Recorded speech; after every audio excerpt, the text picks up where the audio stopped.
셀트리온의 주가에 대한 관심이 커지고 있습니다. 그 중심에는 셀트리온의 코로나19 항체 치료제인 레키로나주, 성분명 레그리담비밥에 대한 임상 승인인데 3단계조 검증자문단, 중앙약사심의위원회, 최종점검위원회 이 3단계라고 해서 3중 검증이라고 부르는데 이 중에서 1단계, 2단계까지 1월 27일 끝났습니다.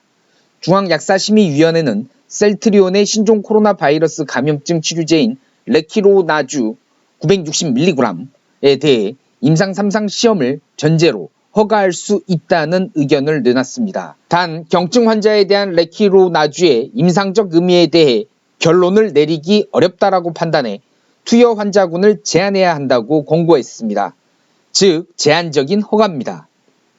경증 환자에 대해서는 투여를 제한하고 중등증 환자와 고위험군 경증 환자를 대상으로 투여할 것을 권고한 데다가 3상 임상시험 결과를 제출하는 조건으로 품목 허가를 내주겠다는 것이니까요.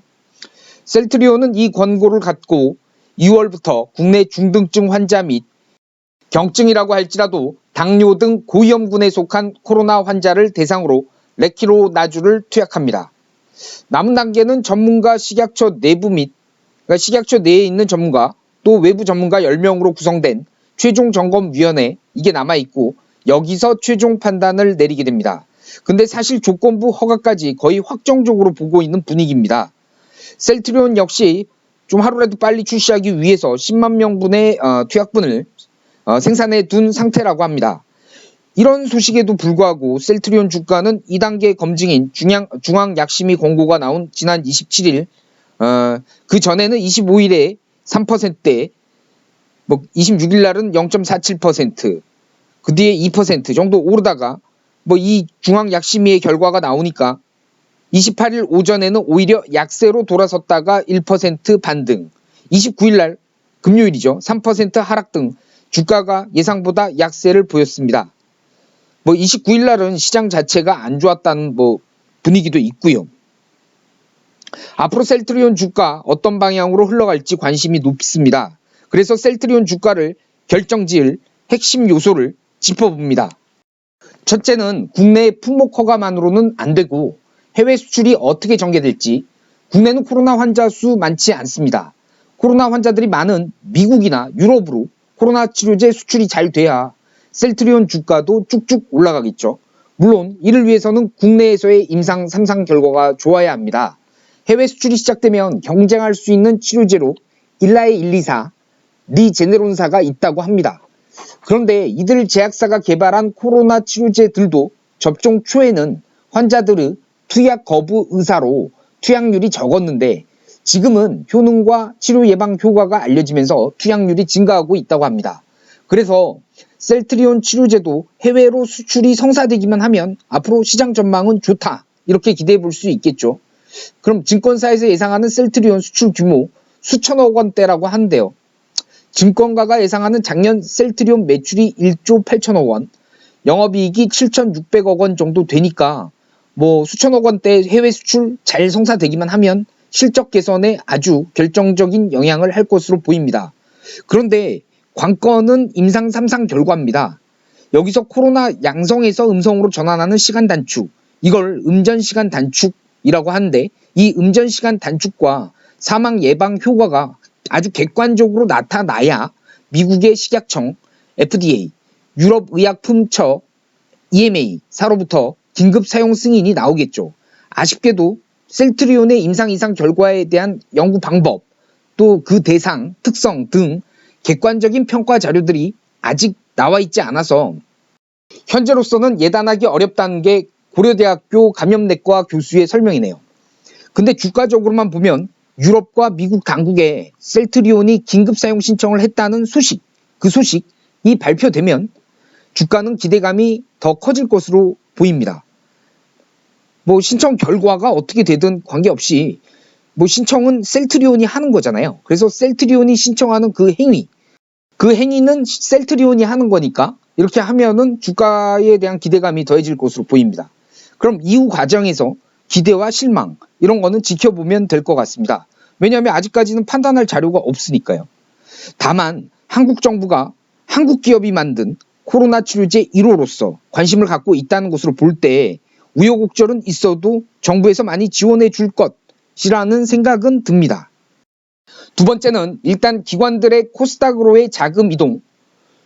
기관들이 코스닥으로 자금을 이동하면서 코스닥의 대표 업종인 바이오주가 다시 주목받을 가능성입니다. 셀트리온은 유가증권 시장에 상장돼 있죠. 근데 바이오주가 다시 주목받으면 바이오주의 대장격인 셀트리온에 대한 관심이 높아질 것으로 저는 예상합니다. 올해 들어 연기금은 코스닥 시장에서 3,420억 원을 순매도하고 있는데 앞으로는 이 패턴이 바뀔 가능성이 크다는 예상이 드는데요. 저뿐만 아니라 그렇게 보고 있는 기관들도 많이 있고요. 국민연금이 코스닥에 대한 투자 비중을 일정 부분 포트를 가지고 가야 되는데 지금처럼 계속해서 코스닥을 매도할 수만은 없고요. 또 정부와 더불어민주당 여당이죠. 정부와 여당이 연기금의 코스닥 투자 확대 정책을 밀어붙이고 있다는 점에서도 코스닥으로의 자금 이동 가능성은 큽니다. 그간 대형주 위주의 코스피 시장이 주도하다가 최근 조정을 세게 받고 있고 그래서 코스닥에 주목해봐야 할 필요성 있지 않나 생각이 듭니다. 물론 코스닥을 주도하는 종목은 바이오주, 앞서 말씀드린 대로 셀트리온은 유가증권 상장주이긴 하지만 바이오주로서는 대장격에 속하죠. 바이오주가 다시 주목을 받으면서 셀트리온으로 매수세가 들어올 가능성 있다고 저는 봅니다. 또 한 가지는 미국의 게임스톱, AMC, 블랙베리, 베드, 베스앤비욘드, 뒤에는 말이 어렵네요. 베드, 베스앤비욘드 이런 기업들 미국 주식이죠. 공매도 세력의 공격을 받아 여태까지 받아왔는데 이런 미국 주식들에 대해서 개인 투자자들이 똘똘 뭉쳐가지고 사들이면서 어제 장에서도 그렇고 변동성이 굉장히 커졌죠.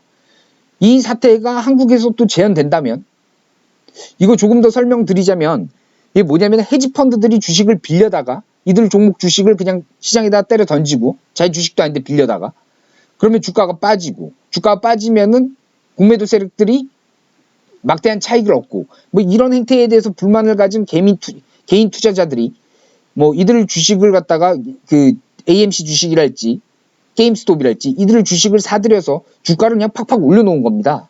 그러면 빌린 주식 갖고 시장에 던져가지고 주가 빠지면은 큰 돈을 버는 패턴 이런 게 공매도였었는데 오히려 개인 투자자들이 이번엔 단합을 하면서 주가를 올리니까 헤지펀드들이 담보금이 부족하게 되죠. 그래서 담보금 부족으로 인해 어려운 얘기긴 한데 마진콜 위기에 처해졌다.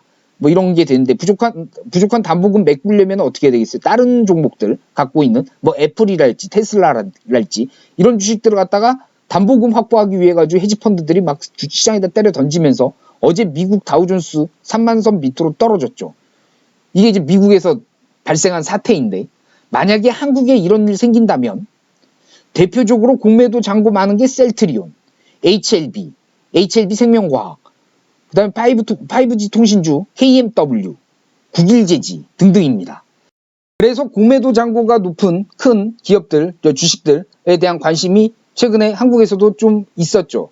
어제 그저께는 KMW 오전장에서 살살 오르다가 또 제자리로 가고 그런 모습도 재현됐는데요. 앞으로 이게 좀 세진다, 이런 현상이 세진다라고 하면은 주가에 대한 기대감 가질 수 있다라고 저는 봅니다. 그럼 지금까지 셀트리온에 대한 낙관적인 면을 주로 말씀드렸네요.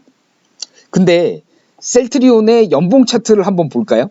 2007년대까지만 해도 셀트리온은 1,000원대 주식이었습니다. 10,000원이 안 갔어요.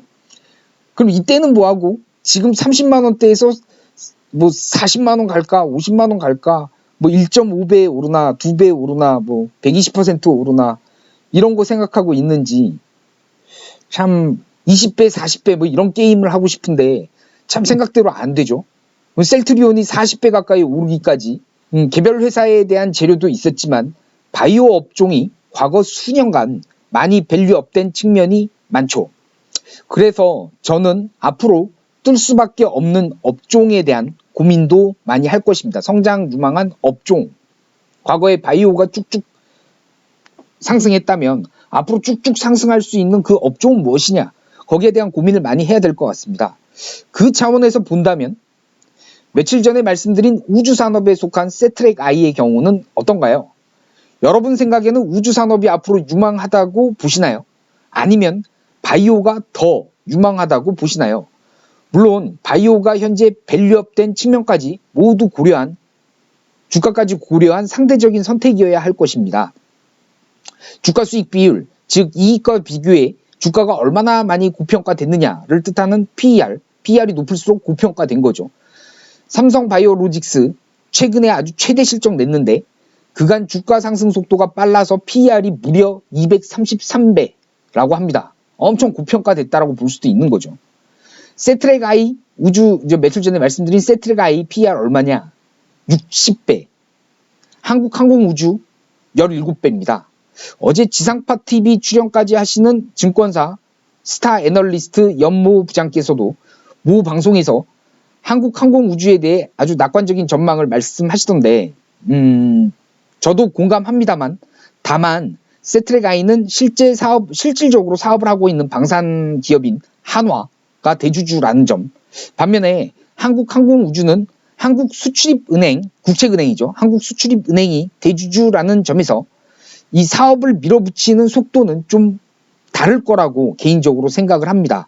은행은 보수적이잖아요. 더더군다나 수출입은행은 국책은행이니까 더욱 보수적이겠죠. 그래서 사업 추진 속도는 세트랙 I가 더 빠르지 않겠나라고 저는 생각합니다. 제 생각에 공감하시면 구독 부탁드립니다. 그럼 현명하고 냉철한 성공투자 응원하겠습니다.